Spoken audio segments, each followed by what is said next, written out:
Test 2, Section 1. A man wants to find out about a language course.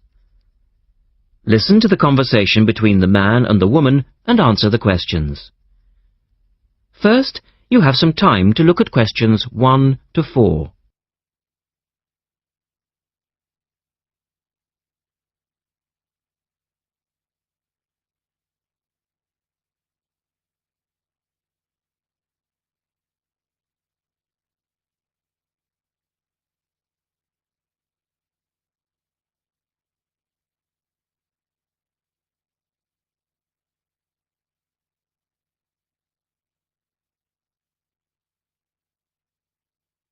You will see that there is an example which has been done for you. On this occasion only, the conversation relating to this will be played twice. Good morning, University Language Centre. How can I help you? I'm interested in doing a language course. I did Mandarin last year and now I'd like to do Japanese. The man says he would like to do a Japanese course, so the answer is C. Now we shall begin. You should answer the questions as you listen, because you will not hear the recording a second time. Listen carefully and answer questions 1 to 4.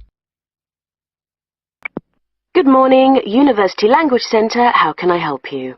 I'm interested in doing a language course. I did Mandarin last year and now I'd like to do Japanese. Can you give me some information about what courses are available at your centre and when they start, that sort of thing? Yes, certainly. Well, we actually offer a number of courses in Japanese at different levels. Are you looking for full-time or part-time? Oh, I couldn't manage full-time as I work every day, but evenings would be fine and certainly preferable to weekends. Well, we don't offer courses at the weekend anyway, but let me run through your options. We have a 12-week intensive course, 3 hours, 3 nights a week. That's our crash course. Or an 8-month course, 2 nights a week. I think the crash course would suit me best, as I'll be leaving for Japan in 6 months' time. Are you a beginner? Not a complete beginner, no. Well, we offer the courses at 3 levels. Beginners, lower intermediate and upper intermediate, though we don't always run them all.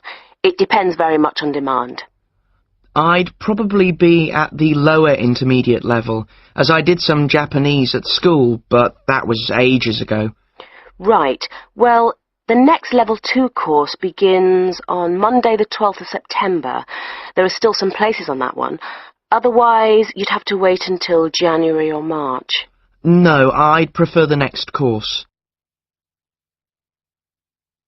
The woman asks the man for some details about himself. Look at questions 5 to 10.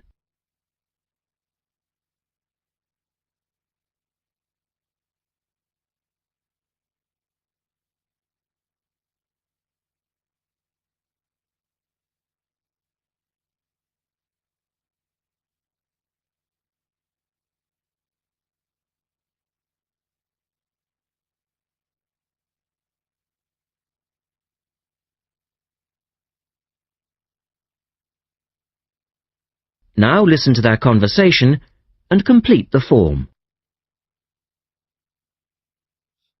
Right. Can I get some details from you then, so I can send you some information? Sure. What's your name? A family name first. Haggerty. Richard. H-A-G-A-R-T-Y? No, H-A-G-E-R-T-Y. Oh, okay. And your address, Richard? Well, perhaps you could email it to me. Right. What's your email address? It's Ricky45, that's one word, RICKY45, at hotmail.com. And I just need some other information for our statistics. This helps us offer the best possible courses and draw up a profile of our students. Fine. What's your date of birth? I was born on the 29th of February, 1980. 1980? So you're a leap year baby. That's unusual. Yes, it is. And just one or two other questions for our market research, if you don't mind. No, that's fine. What are your main reasons for studying Japanese? Business, travel, or general interest? My company's sending me to Japan for 2 years. All right, I'll put down business. And do you have any specific needs? Will there be an emphasis on written language? For instance, will you need to know how to write business letters, that sort of thing? No, but I will need to be able to communicate with people on a day-to-day basis. Okay, so I'll put down conversation. Yes, because I already know something about the writing system at an elementary level, and I don't anticipate having to read too much. You said you'd studied some Japanese. Where did you study? 3 years at school, then I gave it up, so I've forgotten a fair bit. You know how it is with languages if you don't have the chance to use them. Yes, but I'm sure it will all come back to you once you get going again. Now, once we receive your enrolment form, we'll contact you in about... That is the end of section 1. You now have half a minute to check your answers.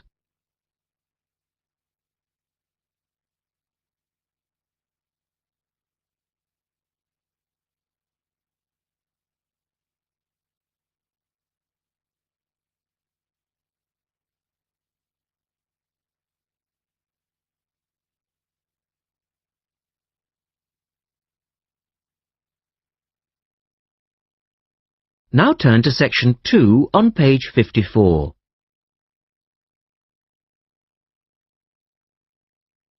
Test 2, section 2.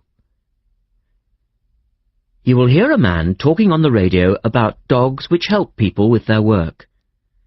First, look at questions 11 and 12.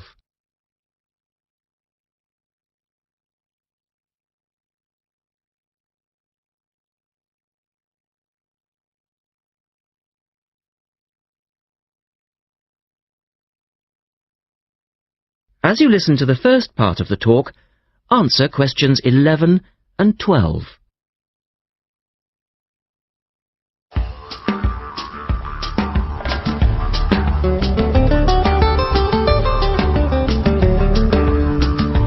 Welcome to this week's edition of Countrywide. And today, we're taking a look at a number of different breeds of working dogs. And here to report on the dogs with jobs is Kevin Thornhill. Thanks, Joanne. Well, yes, dogs with jobs is the subject of today's program. Dogs have earned themselves a reputation over the centuries for being extremely loyal. And here's a little story which illustrates just how loyal they are. Just outside the country town of Gundagai in Australia is a statue built to commemorate a dog. A dog which sat waiting for his owner to return to the spot where he'd left him. Well, the story, which was immortalised in a song, has it that the poor dog died waiting for his master, 5 miles from Gundagai, which is where they built the statue. Now that's what I call loyalty. Now look at questions 13 to 20.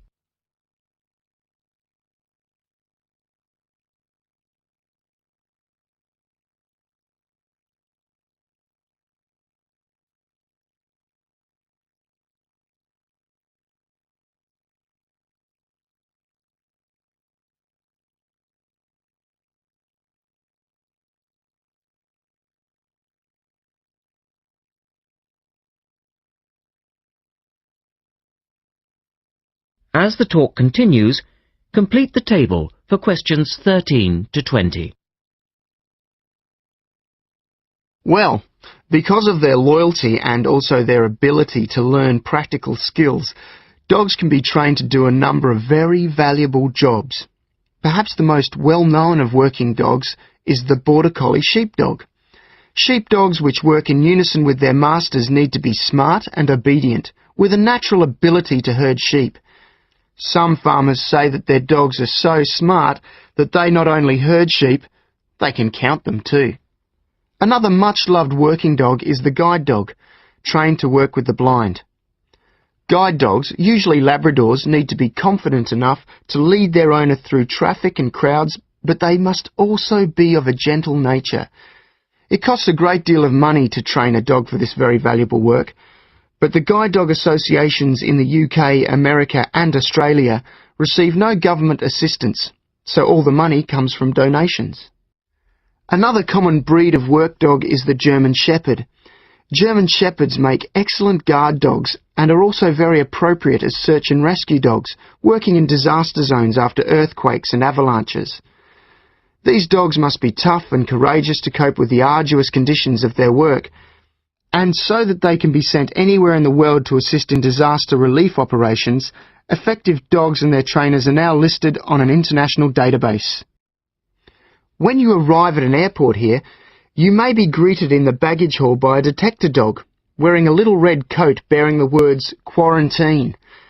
These dogs are trained to sniff out fresh fruit as well as meat and even live animals hidden in people's bags. In order to be effective, a good detector dog must have an enormous food drive. In other words, they must really love their food. At Sydney Airport, where there are 10 detector dogs working full-time, they stop about 80 people a month trying to bring illegal goods into the country. And according to their trainers, they very rarely get it wrong. Another famous working dog is the husky. Huskies, which originally came from Siberia, have been used for decades as a means of transport on snow, particularly in Antarctica where they have played an important role. Huskies are well adapted to harsh conditions and they enjoy working in a team. But the huskies have all left Antarctica now because the international treaty prohibits their use in the territory as they are not native animals. Many people were sad to see the dogs leave Antarctica, as they had been vital to the early expeditions and earned their place in history along with the explorers. That is the end of section 2. You now have half a minute to check your answers.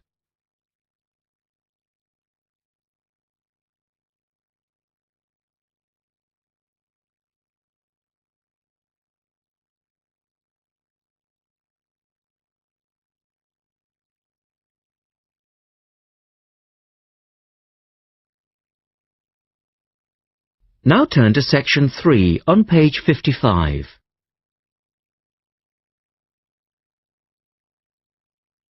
Test 2, section 3. In this section, you will hear a discussion about a system of writing for the blind known as Braille. First, look at questions 21 to 23.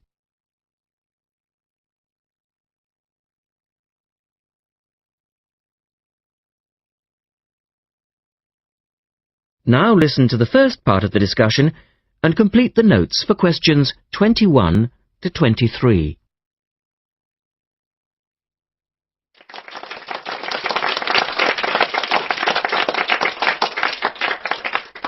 We're very pleased to welcome to our special interest group today Dr. Linda Graycar, who is from the City Institute for the Blind.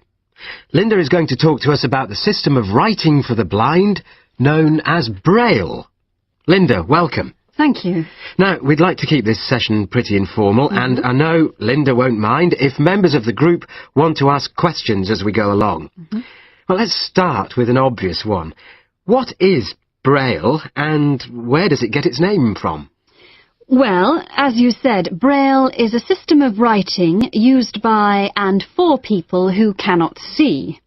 It gets its name from the man who invented it, the Frenchman Louis Braille, who lived in the early 19th century. Was Louis Braille actually blind himself? Well, he wasn't born blind, but he lost his sight at the age of 3 as the result of an accident in his father's workshop. Louis Braille then went to Paris to the National Institute for Blind Children, and that's where he invented his writing system at the age of only 15 in 1824, while he was at the Institute. But he wasn't the first person to invent a system of touch reading for the blind, was he? No, another Frenchman had already come up with the idea of printing embossed letters that stood out from the paper, but this was very cumbersome and inefficient. Did Louis Braille base his system on the first one? No, not really. When he first went to Paris, he heard about a military system of writing using 12 dots. This was a system invented by an enterprising French army officer, and it was known as night writing. It wasn't meant for the blind, but rather for battle communications at night. That must have been fun. Look at questions 24 to 30.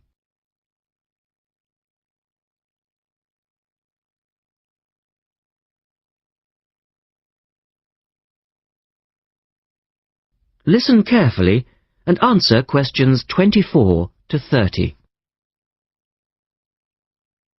Anyway, Braille took this system as a starting point, but instead of using the 12 dots, which night writing used, he cut the number of dots in half and developed a 6-dot system.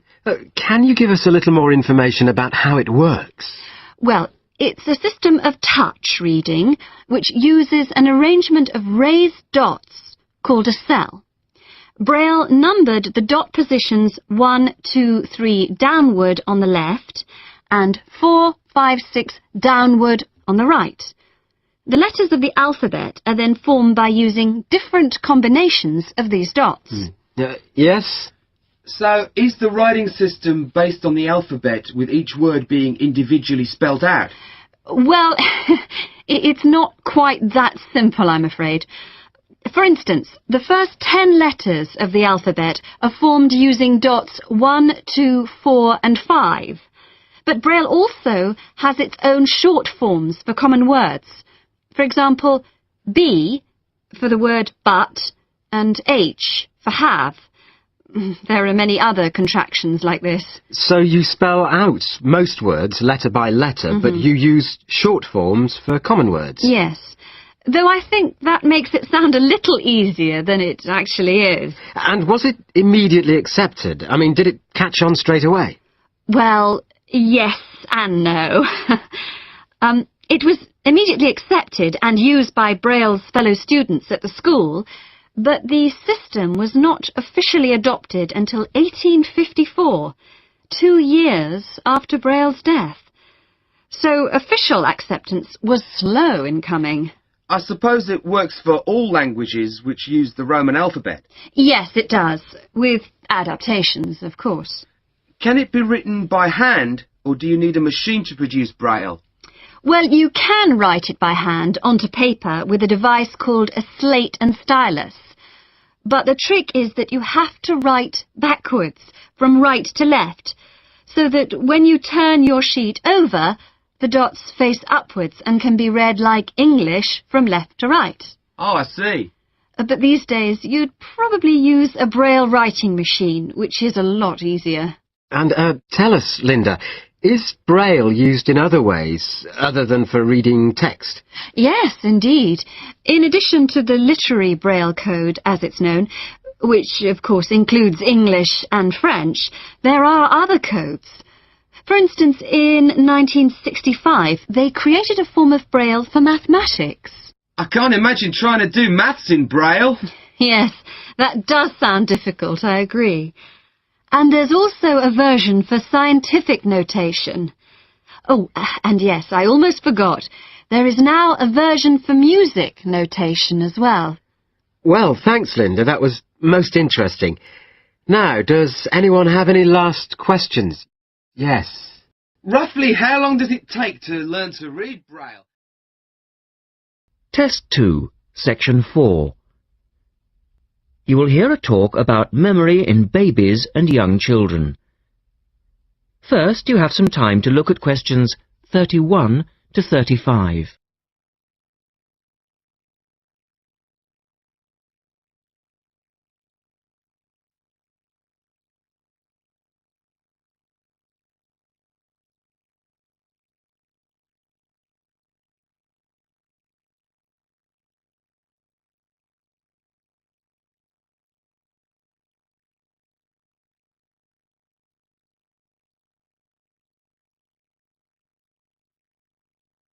Now listen carefully and answer questions 31 to 35.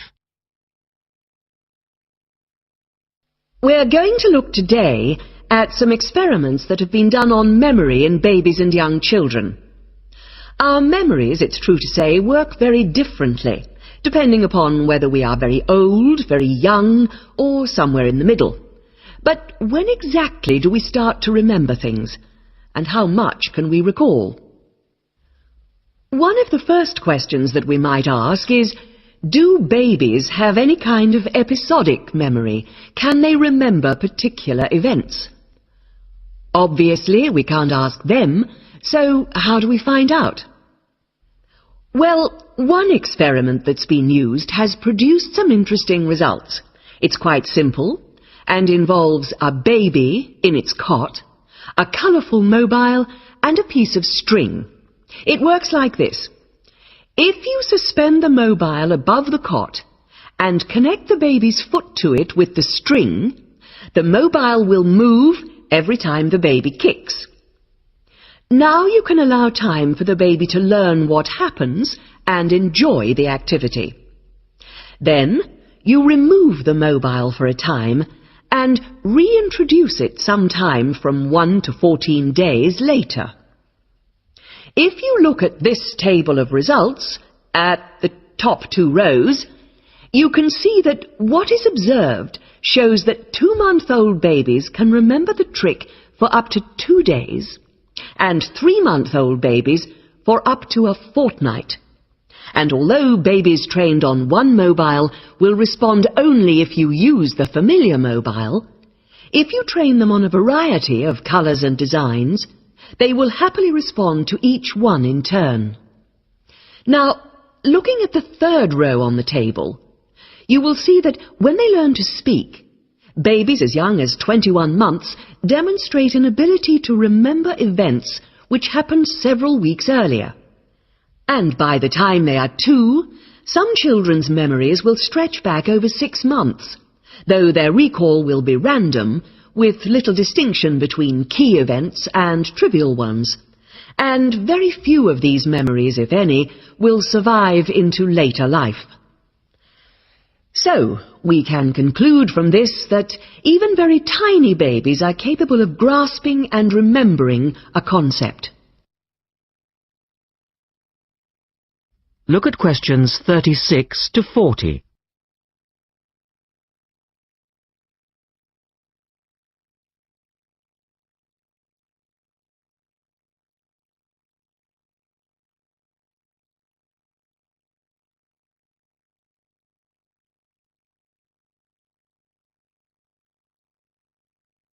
Now answer questions 36 to 40. So, how is it that young infants can suddenly remember for a considerably longer period of time? Well, one theory accounting for all of this, and this relates to the next question we might ask, is that memory develops with language. Very young children with limited vocabularies are not good at organizing their thoughts. Though they may be capable of storing memories, do they have the ability to retrieve them? One expert has suggested an analogy with books on a library shelf. With infants, he says, it's as if early books are hard to find because they were acquired before the cataloguing system was developed. But even older children forget far more quickly than adults do. In another experiment, several 6-year-olds, 9-year-olds and adults were shown a staged incident. In other words, they all watched what they thought was a natural sequence of events. The incident went like this. A lecture, which they were listening to, was suddenly interrupted by something accidentally overturning. In this case, it was a slide projector. To add a 3rd stage, and make the recall more demanding, this accident was then followed by an argument. In a memory test the following day, the adults and the 9-year-olds scored an average 70%, and the 6-year-olds did only slightly worse. In a retest 5 months later, the pattern was very different. The adults' memory recall hadn't changed, but the 9-year-olds had slipped to less than 60%, and the 6-year-olds could manage little better than 40% recall. In similar experiments with numbers, digit span is shown to vary enormously. That is the end of section 4. You now have half a minute to check your answers.